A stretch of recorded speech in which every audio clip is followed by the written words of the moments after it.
Alors ça, maintenant, si vous ne vous êtes pas trouvé dans ce cas-là, eh ben écoutez, ne parlez pas de choses non, moi, que vous ne connaissez pas. Pour tout vous dire, je suis resté un quart d'heure. Je suis resté un quart d'heure. Vous ne le connaissez pas parce que vous ne le vivez pas de l'intérieur. Et c'est ça qui est désolant. C'est que par rapport à tous les grands médias, justement, personne relate ce qui se passe en vrai. Et on s'aperçoit que dans une très grande majorité... C'est ça, les médias sont conspirationnistes, complotistes, je connais tout ça. Ça vient tout simplement du fait que ce sont les forces de l'ordre. Non mais monsieur Franck, moi ce qui m'inquiète, je vais vous dire, c'est que vous êtes enseignant. Nous sommes d'accord. Oui. Et vous êtes en train d'expliquer que les médias sont conspirationnistes et complotistes.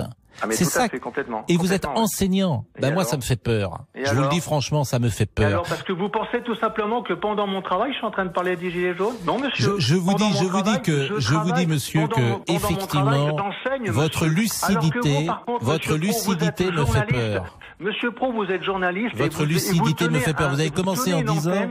Vous tenez une antenne devant des milliers de personnes où vous êtes en train de profaner ce genre de paroles-là. Je profane pas, c'est pas le mot qui convient. Vous êtes en train de m'accuser de faire de la propagande gilet jaune auprès de mes élèves. Non, pas du tout. Je dis que vous dites, monsieur, vous dites n'importe quoi. Je ne vous accuse pas de faire de la propagande. Je vous dis que vous êtes enseignant et que votre lucidité me fait peur. Je vous dis que vous êtes enseignant. Je vous dis que c'est énorme. Je vous dis, mais écoutez, mais vous êtes capable de faire, capable de dire sur une antenne. On voit très bien comment ça se passe aussi, comment ça se passe dans vos émissions sur CNews. Je vous dis, monsieur. Vous êtes fait reprendre par un chroniqueur la semaine dernière. Allez-y. Mais vous parlez tout seul, parce que si on peut vous intervenir. J'ai dit simplement. Vous essayez de me couper en permanence. J'ai dit simplement, monsieur, que vous êtes n'acceptez pas la contradiction. Mais la preuve que je l'accepte, vous êtes à l'antenne. Ah bah oui, mais justement, mais ça vous coûte là. Vous êtes en train de vous apercevoir que ça vous coûte là. Mais ça me coûte pas du tout. Oh si. Mais ne dites pas n'importe quoi. Essayez d'écouter ce que je suis en train de vous dire. Ne dites pas n'importe quoi. Vous non plus ne dites pas que je suis en train de faire de la propagande. Je ne l'ai pas dit. Vous êtes en train de m'insulter là par rapport à ça, monsieur Pro. Mais je vous dis, vous êtes enseignant et votre lucidité me fait peur. C'est tout. C'est tout. Ni plus ni moins. Par rapport à ce que vous êtes en train de faire au niveau des médias, ça fait pas peur. Ni plus ni moins. Vous êtes en train, mais bien sûr, c'est ça. Vous êtes enseignant et vous dites que je fais de la propagande et que les médias, pas que moi. Puisque si avec moi, que vous m'accusiez moi, il y a aucun souci. Ça, vous avez le droit. Mais que vous dites tous les médias. Si vous dites Pascal Pro, vous faites de la propagande, je vous assure, moi je vous laisse dire.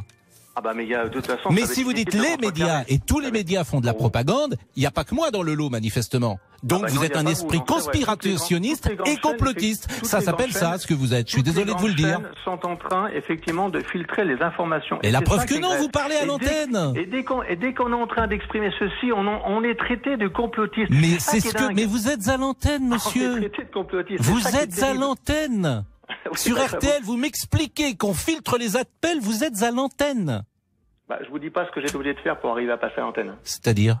En fait, normalement, au départ, initialement, j'étais prévu pour dire que j'étais pour les interdictions des manifestations, parce que si j'avais dit ça, on m'aurait jamais sélectionné. Mais enfin, vous n'êtes pas sérieux. Vous voyez ces témoignages-là. Écoutez, j'en ai bien peur que il y a une jeune femme qui s'appelle Cyranouche qui est à l'antenne. Il y a un garçon qui s'appelle Pierre-Louis. C'est malhonnête ce que vous dites. Ah bon? Oui, c'est malhonnête ce que vous dites. D'accord. Il y a 4 standards. Vous êtes un menteur, monsieur.